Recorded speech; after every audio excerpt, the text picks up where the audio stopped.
pag hindi nila pagpunta ho dito para sa akin is a sign of guilt. No? Dahil ito ay pang-apat na hearing na ho natin. I think this letter of explanation is totally unacceptable. Therefore, I would like to move that we issue a warrant of arrest against Mayor Go for her to attend the next hearing. The chair rules to cite in contempt Alice Guo or Guo Huaping,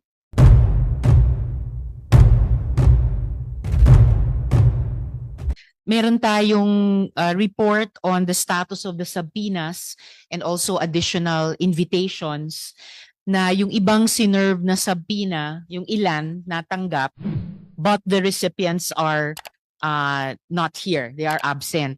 Meron namang mga inisyu ang komite na subpoenas which were not served and mostly because either fake yung address or totoo yung address pero wala yung tao doon. So before the chair makes a ruling, Senator Nancy. Madam Chair, just a clarification, Madam Chair. Lahat ho ba yung in-announce ni COMSEC na guest? Sila ho ba yung nakaupo dito sa lamesa or meron ho ba tayong mga bisita na nakaupo ho sa likod? Meron po tayong mga bisita na nakaupo sa likod kasi hindi naman po Okay. magkakasya. Madam Chair, can we just request if they could just stand up para the committee would know kung nasan itong invited guests natin? Before I request our resource persons to comply with the request of Senator Nancy, I'd just like to acknowledge the presence of our Senate President Pro Tempore Jinggoy Estrada. Salamat, Sen, for joining us in this hearing. So could our resource persons Request all please, our resource persons who were all acknowledged, rise. please stand up so that you could be properly recognized na kung saan kayo nandun. Madam Chair, baka we can also request our OSAA, baka pwedeng yung kasi may nakikita akong resource person na nandun sa likod. Baka pwedeng ilipat sila sa harap para just in case na meron tayong tanong sa kanila, mas madali ho silang makakasagot. So OSAA, paki-facilitate po iyon. Yung additional resource persons per agency, ipalapit sa harap dun sa likod ng mga principal nila. Salamat, Sen Nancy. Thank you, Madam Chair. Thank you. Sen Sherwin? Thank you, Madam Chairman.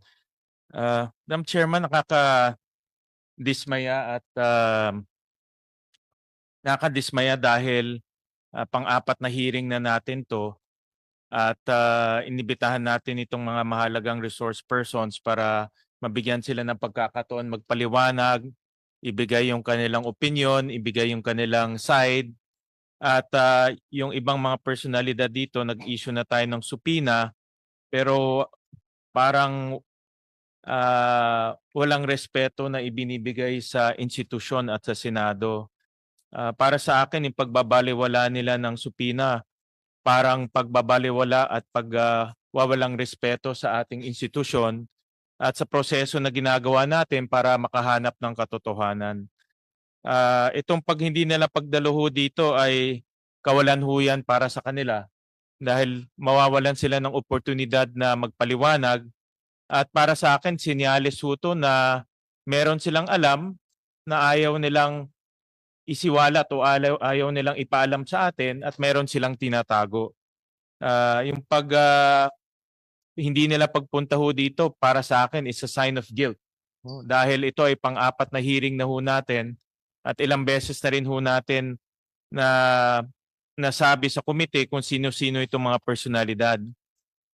Bibigyan ko kayo ng halimbawa kung gaano kahalaga po itong mga personalidad. For example po, inimbitahan ho natin yung mga incorporators at board of members ng Lucky South 99 na ito po yung na-raid noong 2022 at ngayon meron na namang problema. Inibitahan rin ho natin yung may-ari ng lupa, yung Whirlwind Corporation, kung saan doon natuklasan po yung isa sa pinakamalaki at isa sa pinaka-violenteng Pogo Hub sa Pilipinas.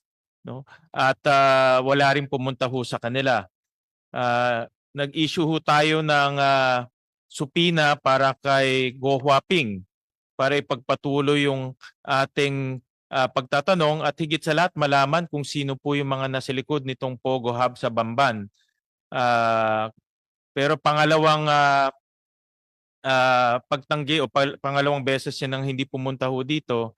Ngayon na kahit may supina, binaliwala pa rin niya yung supina na inisyu ng committee. May isa pang personalidad na mahalaga ho, yung si Ginang Nancy Gamo, no?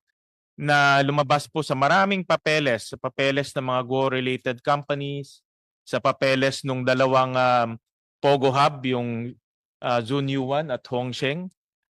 Pero nagpadala siya ng letter at hindi rin siya makakapunta dahil raw pinagbabawalan siya ng doktor niya. Pero Madam Chairman, nakita ko yung kanyang interview Hindi lang isang beses o 4 na beses yung kanyang interview at lumalabas ho siya para magbigay ho ng mga interviews.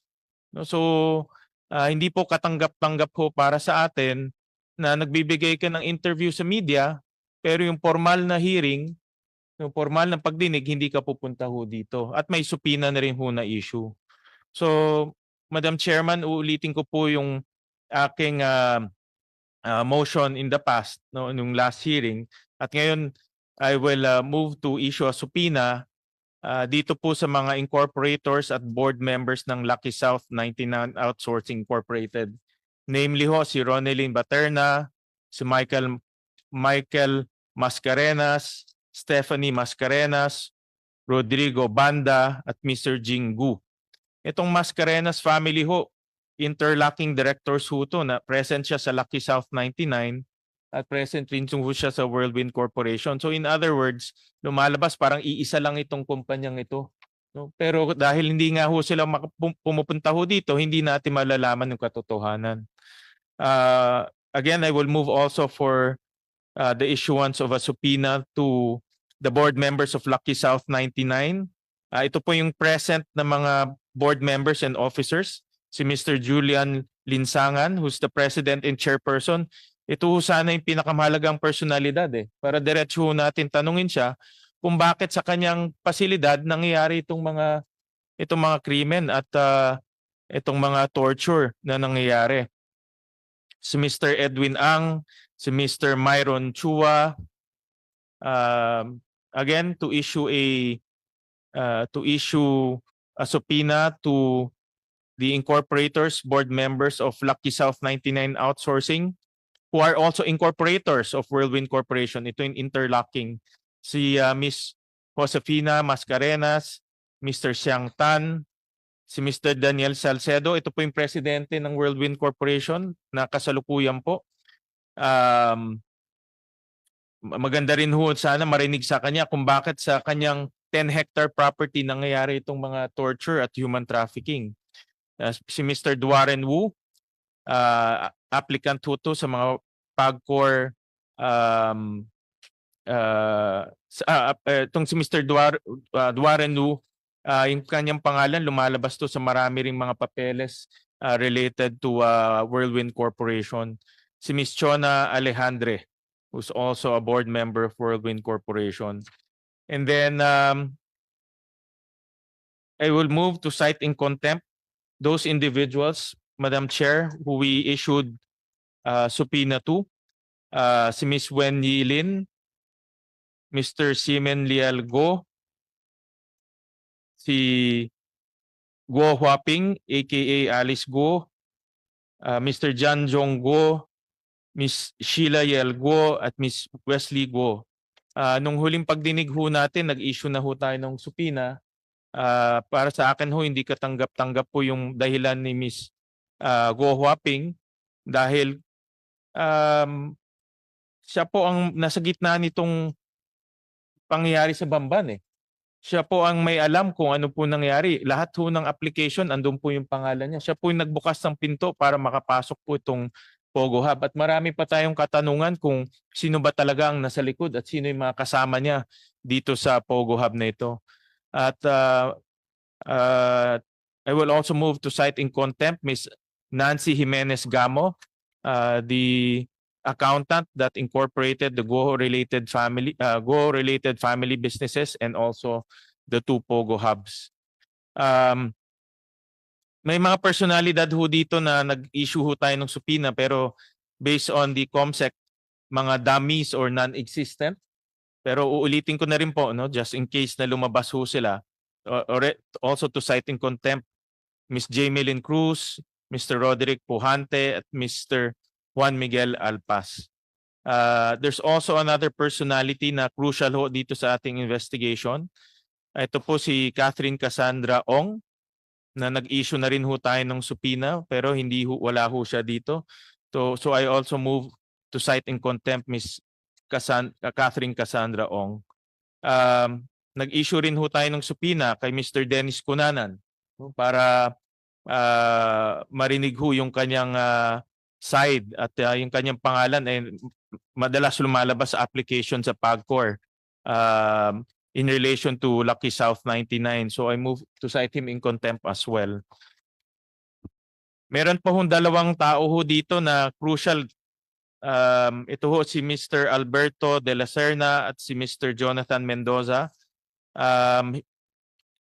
Kulang rin, hindi ho mahanap ng ating COMSEC pero lumalabas rin ho to sa interviews na nakita ko ho sa Rappler yung mga pangalan ho nito. So I also move to cite in contempt Mr. Alberto de la Serna and Jonathan Mendoza. Mga totoong tao ho to dahil nakikita ko to sa mga interviews. So again, Madam Chair, hindi ho magiging kompleto yung ating hearing and investigation kung wala po itong mga personalidad na ito. Specifically those connected to Lucky South 99 and to Whirlwind Corporation, as well as si Ms. Nancy Gamo at of course si Guo Huaping. And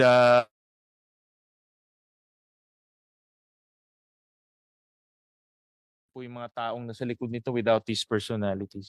So I so move, Madam Chair. Thank you. Madam Chair. Thank you, Sen. Sherwin. Before the chair rules on the motions regarding contempt and regarding subpoena, Senator Nancy.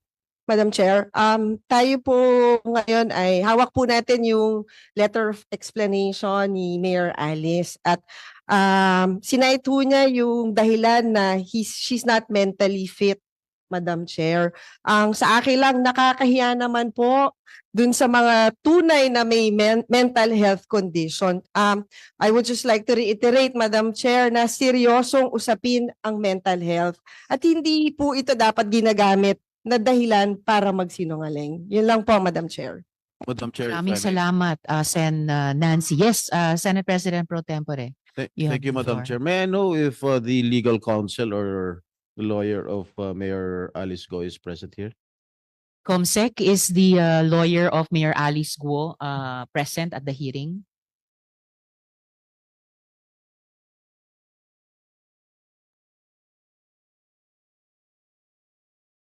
It would appear, Sen Jinggoy, Senate President Pro Temp, that the lawyer of Mayor Alice Guo is not at the All right. hearing. May I know if Mayor Alice Go is still in the country? May we inquire from the BID if she is still here in the country? Could we please hear from the BI? The committee would like to repeat the question to which you answered in the affirmative in the last hearing na nasa Pilipinas pa si Mayor Alice Guo. Siya po ba sa araw na ito ay nasa Pilipinas pa or As we speak, kung sakali umalis na ba siya?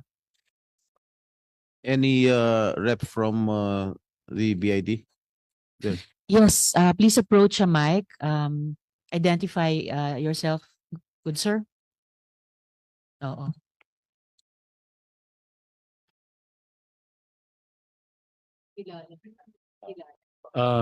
Yes.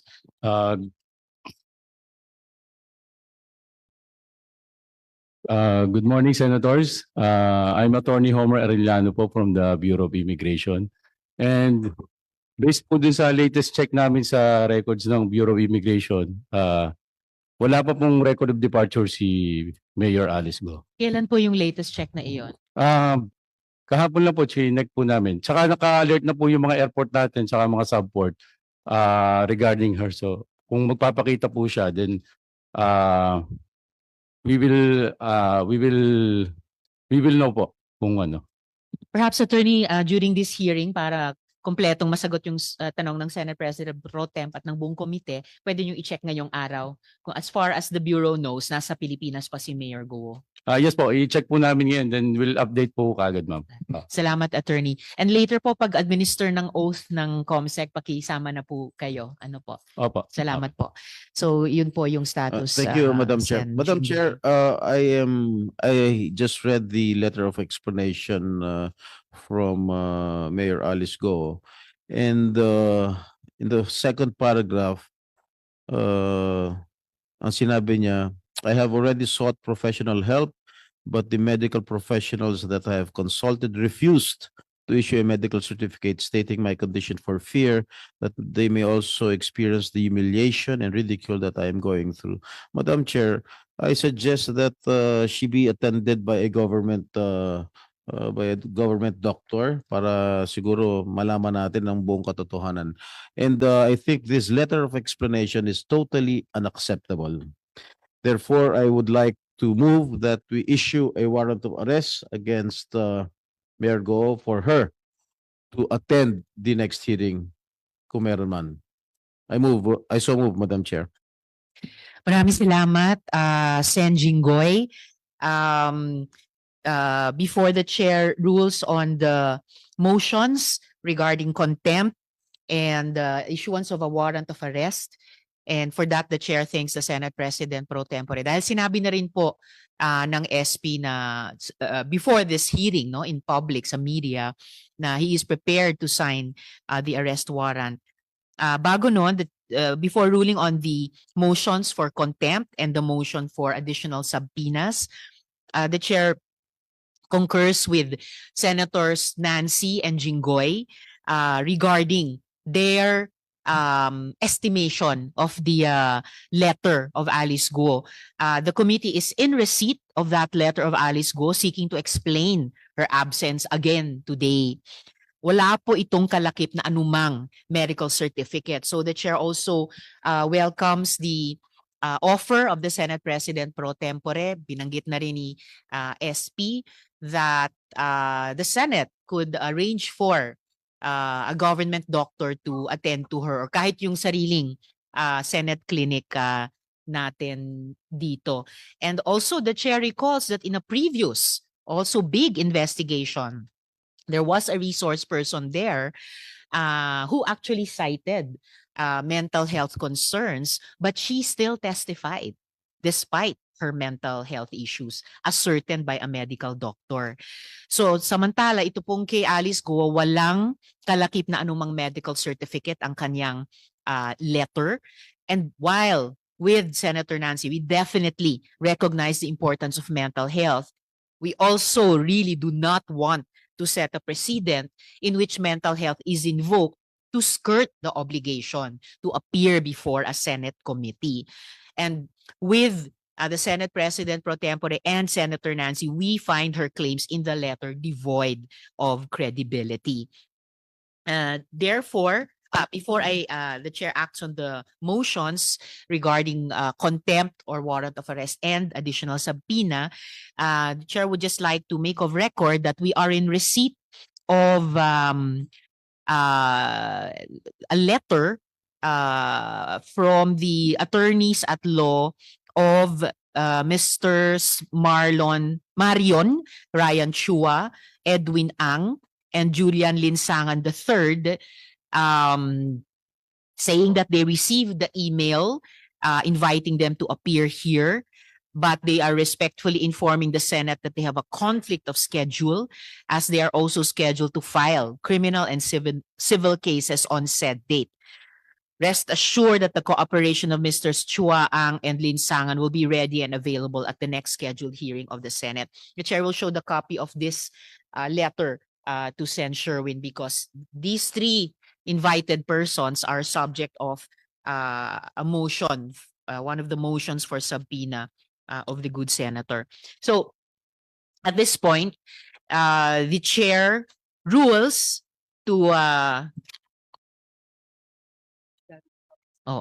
the chair rules to cite in contempt Alice Guo or Guo Huaping, and for her to issue the warrant of arrest as moved by the Senate President pro tempore. The chair also rules to cite in contempt Nancy Gamo and Dennis Cunanan. Additionally, the chair rules on the motion of Senator Sherwin to cite in contempt Wen Yi Lin, Siemen Leal Guo, Jiang Jung Guo, I hope I'm pronouncing his name correctly, and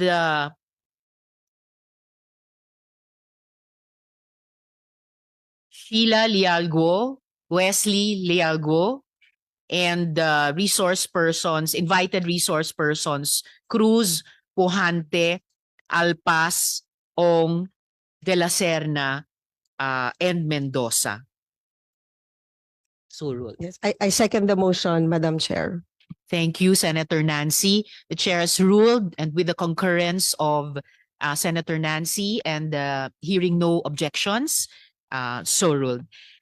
Additionally, the chair rules on the motion of Senator Sherwin to subpoena before this committee invited resource persons Baterna, Mascarenas, Banda, Jingguo, I hope I'm pronouncing that correctly as well, Tan, Salcedo,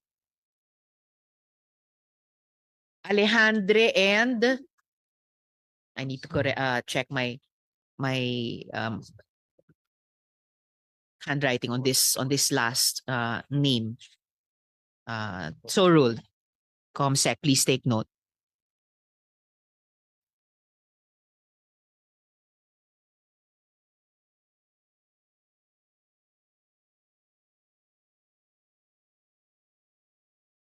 Madam Chair, if I may. Yes, Sen Jinggoy. This representation wants to be clarified. If the chair already ruled that to cite those mentioned by Senator Sherwin in contempt, may I know if it is automatic if we are going to issue a warrant of arrest for those persons, for those resource persons who failed to attend this hearing, Madam Chair?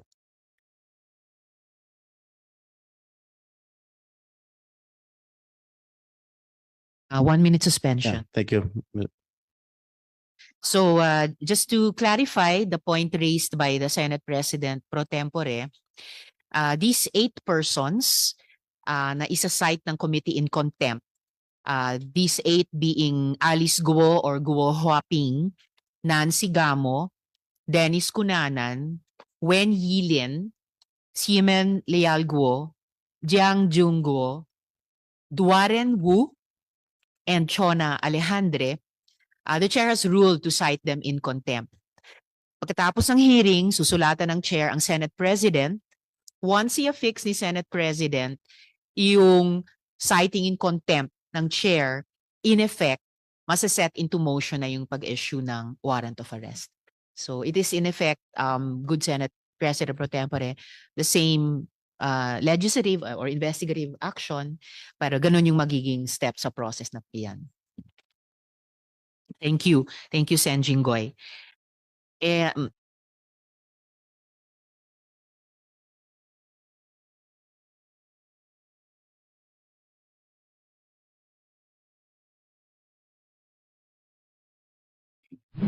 just to repeat for the record, for sure, on this matter of contempt for the 8 named resource persons, they are cited in contempt. I so rule.